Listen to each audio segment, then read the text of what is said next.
परमानंद, ऐसा आनंद जो निरंतर है, जो शाश्वत है, जो कभी नहीं मिटता, जो किसी चीज से जुड़ा नहीं होता, जो अपने आप में ही परिपूर्ण होता है। अक्सर हम सब लोगों को ये लगता है कि जीवन में सब कुछ कर लेने के बाद, अपने सारे काम खत्म कर लेने के बाद मैं आराम से जीऊंगा, आराम करूंगा, आनंद में रहूंगा।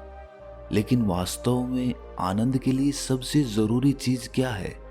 जिन चीजों के पीछे हम भाग रहे हैं, क्या वास्तव में वो हमें परमानंद दे सकती हैं? या फिर हमने अपने मन में एक भ्रम पाल रखा है? एक ऐसा आदमी जिसके पास कुछ भी नहीं है, कोई सुख सुविधाएं नहीं, कोई धन नहीं, क्या ऐसा आदमी आनंद को प्राप्त नहीं हो सकता? तो इन सब सवालों के जवाब आपको इस कहानी में मिलेंगे। इससे पहले कि आप इस कहानी में खो जाएं, इस चैनल को सब्सक्राइब जरूर कर लें। तो चलिए कहानी शुरू करते हैं। सिकंदर की विजय यात्रा चालू थी। अपने छोटे से राज्य मैसेडोनिया से निकलकर वो पूरी दुनिया को जीतने का ख्वाब लेकर चला था। उसने एथेंस जीत लिया था, यूनान को भी जीत लिया था। तभी उसे एक दिन किसी ने बताया कि एक नदी के किनारे डायोजनीज नाम का एक फकीर रहता है। कहते हैं कि बड़े बड़े सम्राट उसके सामने फीके पड़ जाते हैं। वो वहीं नदी के किनारे रेत पर नग्न पड़ा रहता है। ये सुनकर सिकंदर ने ऊंची आवाज में कहा, ऐसा क्या है उसके पास? वो आदमी कहता है कि यही तो मजे की बात है, उसके पास कुछ भी नहीं है, कुछ भी नहीं। उसके पास तो कपड़े लत्ते तक भी नहीं है। वो नग्न वहीं पर लेटा रहता है, लेकिन फिर भी मौज में रहता है, और यही उसकी सबसे अद्भुत बात है। ये सुनकर सिकंदर कहता है कि अगर ऐसी बात है तो हम उस फकीर से जरूर मिलेंगे। और वो अगले दिन ही सुबह सुबह अपने घोड़े को लेकर उस नदी के किनारे निकल जाता है। वहां पर पहुंचकर वो देखता है कि एक नग्न फकीर रेत पर आराम से लेटा हुआ है। सर्दी के दिन थे, सुबह सुबह धूप निकली हुई थी और धूप सीधी उसके चेहरे पर पड़ रही थी। उसे देखकर सिकंदर उसके पास जाता है और उसके सामने खड़ा हो जाता है और उससे पूछता है कि तुम्हारे पास ऐसा क्या है जो तुम इतने आनंद में हो? ये सुनकर डायोजनीज वहीं रेत पर लेटे लेटे ही जवाब देता है कि तुम्हारे पास तो सब कुछ है, क्या तुम आनंद में हो? ये जवाब सुनकर सिकंदर अवाक रह गया, वो सकपका गया।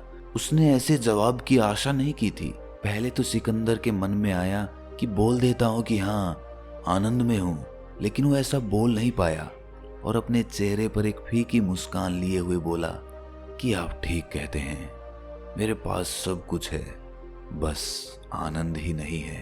तब डायोजनीज कहता है, तो फिर सब कुछ होने से आनंद के होने का क्या संबंध है?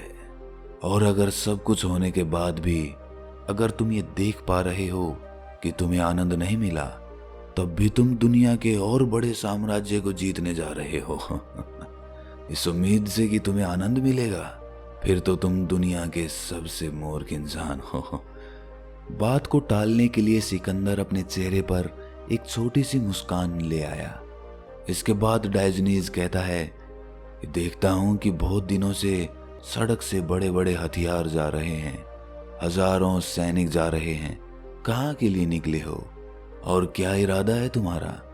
सिकंदर कहता है कि पहले मध्य एशिया जीतूंगा, फिर सोने की चिड़िया कहे जाने वाला हिंदुस्तान जीतूंगा। ये सुनकर डायोजनीज पूछता है कि फिर उसके बाद क्या करोगे? सिकंदर कहता है कि बस आखिर में सब कुछ जीतकर आराम करना चाहता हूँ, पूर्ण रूप से आराम करना चाहता हूँ। ये सुनकर डायोजनीज ने जोर से आवाज लगाकर अपने कुत्ते को बुलाया जो उसकी कुटिया के भीतर आराम से लेटा हुआ था। उसने कहा, सुन, इधर आ। सुन, तूने कभी कोई पागल देखा है? नहीं ना? तो ये देख ले। उसने सिकंदर की ओर इशारा किया। ये कहता है कि पहले मैं पूरी दुनिया जीत कर आऊंगा और फिर आराम से जीऊंगा, और दूसरी तरफ हम हैं, कुछ भी नहीं है हमारे पास, लेकिन फिर भी आराम से जी रहे हैं, आनंद से जी रहे हैं। फिर वो अपने कुत्ते से कहता है कि हमने एक गलती कर दी, हमें भी पहले पूरी दुनिया जीतनी चाहिए थी, और उसके बाद आराम करना चाहिए था। ये कहकर डायोजनीज जोर जोर से हंसने लगा। सिकंदर को लग रहा था कि डायोजनीज उसके ऊपर हंस रहा है। उसके बाद डायोजनीज ने सिकंदर से कहा, अगर तुम्हें आराम से रहना है, आनंद से रहना है, तो बिना संसाधनों के भी आराम से रहा जा सकता है, और मैं इसका सबसे बड़ा सबूत हूं। अगर आराम से रहना चाहते हो तो आओ, अपने कपड़े उतार दो और बगल में आकर मेरे पास लेट जाओ। हमारी कुटिया बहुत बड़ी है, हम तीनों उसमें आराम से रह सकते हैं। आओ, आ जाओ, लेट जाओ मेरे बराबर में। ये सुनकर सिकंदर कहता है कि निमंत्रण के लिए धन्यवाद, लेकिन मुझ में इतना साहस नहीं कि मैं नदी के किनारे नग्न पड़ा रह सकूं। दुनिया कहती है कि सिकंदर दुनिया का सबसे साहसी इंसान है, लेकिन आज मैं कहता हूं कि दुनिया का सबसे साहसी इंसान डायोजनीज है। अगले जन्म में मैं सिकंदर बनकर नहीं, डायोजनीज बनकर जन्म लेना चाहूंगा। ये सुनकर डायोजनीज ने कहा कि ये तुम इसी जन्म में कर सकते हो, अभी कर सकते हो। उसके बाद सिकंदर ने कहा, लेकिन बीच से कैसे लौट सकता हूं? अब तो जाना ही पड़ेगा दुनिया जीतने, लेकिन मैं वापस लौटकर जरूर आपसे भेंट करूंगा। मैं आपको यहीं वापस आकर जरूर मिलूंगा। ये सुनकर डायोजनीज जोर से हंसा और कहा कि दुनिया की यात्रा कभी पूरी नहीं होती, और जिसे लौटना होता है उसे बीच से ही लौटना पड़ता है, क्योंकि जब जिंदगी का सफर शुरू होता है तो समझ नहीं होती, और जब सफर पूरा हो जाता है तो समय हाथ से निकल चुका होता है। इसीलिए आज तक जो भी लौटा है बीच रास्ते से ही लौटा है। और क्या भरोसा जिंदगी पूरी हो जाए और यात्रा पूरी ही ना हो तो तुम आ ही ना पाओगे। सिकंदर कहता है कि नहीं, ऐसा नहीं होगा, मैं जरूर वापस लौटूंगा, और वापस लौटकर मैं आपसे जरूर भेंट करूंगा। मैं इसका आपसे वादा करता हूँ। ये सुनकर डायोजनीज अपने कुत्ते को कहता है कि सुन रहे हो, ये हमें वादा कर रहा है। हालांकि इंसान के वादे का क्या भरोसा, जब इंसान की जिंदगी का ही भरोसा नहीं है तो इसे लग रहा है कि दुनिया इसके हिसाब से चल रही है। अंत में जाने से पहले सिकंदर कहता है कि मैं बहुत खुश हूं आपसे मिलकर, आपको कभी भुला नहीं सकूंगा। इतनी हिम्मत वाला और इतना निर्भीक आदमी मैंने जिंदगी में आज तक नहीं देखा। मैं बहुत बड़ा सम्राट हूं, कहिए मैं आपके लिए क्या कर सकता हूं? ये सुनकर डायोजनीज कहता है कि मेरे लिए कुछ करने को बचा ही नहीं है, मैंने तो सब कुछ करना पहले से ही छोड़ दिया है। हाँ, अगर तुम करना चाहते हो तो एक काम करो कि तुम बगल में खड़े हो जाओ। मेरे चेहरे पे मस्त धूप आ रही थी, लेकिन तुम उस धूप में बाधा बनकर खड़े हो गए। अगर खड़ा ही होना है तो जरा हटकर खड़े हो जाओ, बस इतने से कृपा कर दो मुझ पर। ऊपर से हंसता हुआ लेकिन अंदर से रोता हुआ सिकंदर वहां से चला गया। डायोजनीज की बात ने उसके दिल पर चोट कर दी थी। अंतर्घाव तो हो ही गया था। ये बात तो उसे चोट कर ही गई थी कि एक वो फकीर है जिसके पास कुछ भी नहीं है लेकिन फिर भी आनंद में है, और दूसरी तरफ मैं हूँ, मेरे पास सब कुछ होने के बाद भी आनंद की कोई झलक नहीं है। उसके सेनापति ने देखा कि सिकंदर के चेहरे पर आज एक फीकी मुस्कान थी। उसके बाद वो विजय यात्रा पर निकल जाते हैं। मध्य एशिया को जीतने के बाद पौरुष के साथ एक बहुत भयंकर युद्ध होता है, और उसे भी जीतने के बाद वापस लौटते वक्त डेवलोन शहर में सिकंदर की रहस्यमयी तरीके से मौत हो जाती है। लेकिन मरने से पहले सिकंदर को डायोजनीज का ख्याल जरूर आया होगा। उसने सोचा तो होगा कि कहा था उस नंगे फकीर ने कि अभी आराम कर लो, क्या पता वापस लौट पाओ या ना लौट पाओ, क्योंकि संसार की यात्रा कभी पूरी नहीं होती। और अब वो फकीर और उसका कुत्ता मुझ पर हंस रहे होंगे। काश उस वक्त मैं रुक गया होता, काश मैंने उसकी बात उस वक्त समझ ली होती। लेकिन संयोग की बात है कि जिस दिन सिकंदर मरा उसके 1 घंटे बाद डायोजनीज और उसका कुत्ता भी मर गए। प्राचीन यूनानी कहानियों में लिखा हुआ है कि स्वर्ग में जाते वक्त वैतरणी नदी के किनारे सिकंदर और डायोजनीज की फिर से मुलाकात हुई। सिकंदर आगे चल रहा था क्योंकि वो 1 घंटे पहले मरा था और डायोजनीज उसके पीछे चल रहा था क्योंकि वो 1 घंटे बाद मरा था।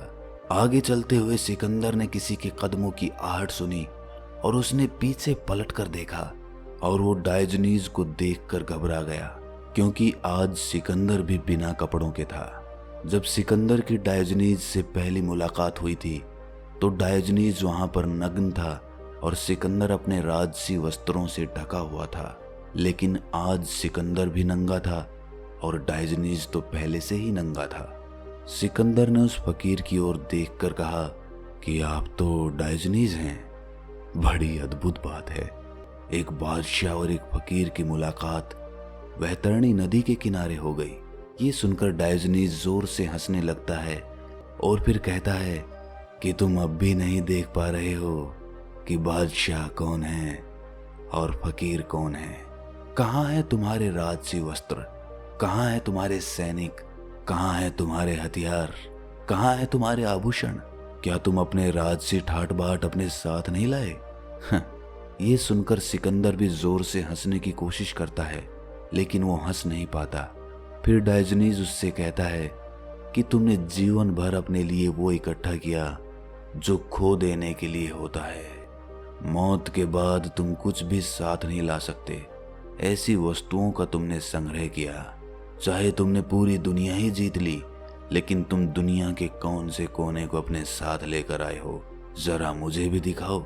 और मैंने छूट जाने वाली चीजें पहले ही छोड़ दी थी। और याद रखना, जो पीछे छूट जाने वाली चीजें होती हैं, अगर वो अपने हिसाब से छूटती हैं तो बहुत दुख देती हैं, लेकिन अगर तुम उन्हें पहले ही छोड़ देते हो तो वही तुम्हारे लिए सुख बन जाता है। मैंने जीवन में हमेशा वही इकट्ठा किया जो मौत के बाद भी छूट नहीं सकता, और तुमने हमेशा वो इकट्ठा किया जो सब कुछ पीछे छूट जाता है। ये सुनकर सिकंदर कहता है कि उस दिन भी मैंने आपसे एक बात कही थी और आज फिर मैं अपनी बात को दोहरा रहा हूँ कि अपने अगले जन्म में मैं सिकंदर बनकर नहीं बल्कि डायोजनीज बनकर जन्म लेना चाहूँगा। और ये कहकर सिकंदर वापस मुड़कर स्वर्ग की ओर चलने लगता है और डायोजनीज पीछे से उसे जाता हुआ देखता रहता है। हम छोटी छोटी चीजों का संग्रह करने में लगे रहते हैं, गाड़ी, घर, धन, संपदा, वो सब चीजें जो पीछे छूट जाने वाली हैं। हम कभी भी उस चीज को संग्रह करने पे ध्यान नहीं देते जो शाश्वत है, जो हमारे साथ चलेगी और मौत के बाद भी हमारा दामन पकड़े रहेगी। कभी आपने ख्याल किया है कि ऐसी कौन सी चीज है? नहीं किया होगा, क्योंकि आपने सिर्फ बाहरी चीजों का संग्रह किया है, लेकिन अपनी आंतरिक यात्रा आपने अभी शुरू ही नहीं की। इसीलिए इस सवाल का जवाब आपके पास नहीं मिलेगा। जब इतना बड़ा सम्राट अपने साथ कुछ भी नहीं ले जा पाया, तो आप क्या सोचते हैं आप अपने साथ क्या ले जाएंगे? कितनी बेवकूफी भरी बात लगती है ये। कितना अंधापन है दुनिया में, जो सत्य है उसको देख ही नहीं पाते, जानते हुए भी नहीं देख पाते, अनजाने में तो दूर की बात रही। अगर आपने आज ये बात समझ ली है तो अपनी अंतर यात्रा शुरू कर दें, उस चीज का संग्रह करना चालू कर दें जो मृत्यु के बाद भी आपके साथ रहेगी। तो दोस्तों, कैसी लगी आपको ये कहानी? कमेंट सेक्शन में जरूर बताना, और अच्छी लगी तो इस चैनल को सब्सक्राइब करना मत भूलना। तो मिलते हैं अगली कहानी में, तब तक के लिए अपना ख्याल रखें।